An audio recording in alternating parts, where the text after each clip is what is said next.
ազգային ժողովի падգամավորի կարգավիճակը ստանձնելով ես դեմ եմ քվեարկել առանց բացառության բոլոր վարկային համաձայնագրերի։ Այսօր երկիր կա, որ իր արտաքին եւ պետական պարտքը չի ավելացրել։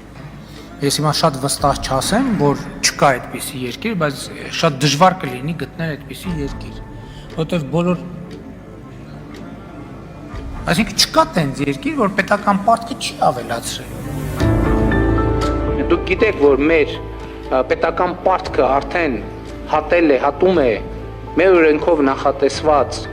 վերին սանդղակը, եւ ես չեմ կարծում, թե մանավանդ վարկերի ծախսման այս պատմությունը թողած, անարդյունավետ ծախսման պատմությունը թողած, մենք պետք է նոր վարկեր ներգրավենք։ Ասում են, վայ, Հայաստանի պետական պարտքը դարձել է, չգիտեմ, ինչ որ 7 միլիարդ, հա, ինչքան կամ քանի միլիարդ է դարձել, հա։ Այս տարեվերջին 10-ից մի քիչ բարձրացել են 10 միլիարդ եւ այլն, այդ թիվը էական չի, էականը թե հնայի նկատմամբ պետական պարտքը ինչ ծավալակազմ, որպեսզի պարզ լինի, ասեմ, ենթադրենք,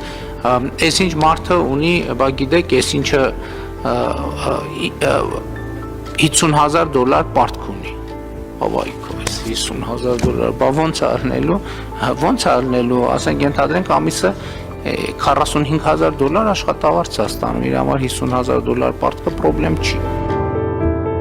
Հայաստանի Հանրապետությունը հայտնվել է տոկոսի տակ ընկած այն գյուղացիների կարգավիճակում, որ այս բանկից վարկը վերցնում են, այս մյուս բանկի վարկն են փակում, այն մյուսից վերցնում են վարկը, այս մյուս բանկի վարկն են փակում։ Գնացել եմ 150 միլիոն, 152 միլիոն եվրո Գերմանիայից էժան վարկ են բերել, այդ ինչի վրա է ծախսվում։ Այսօր որ մեզ շատ փող տան, բերենք մեր մյուս պարտքերը փակենք, ահագին մեր ծանրաբեռնվածությունը կիշնի, ինքը պատկերացրեք, ոնց որ հիմա դուք ունենաք 10 միլիոն դրամ վարկ, ասենք 20%-ով,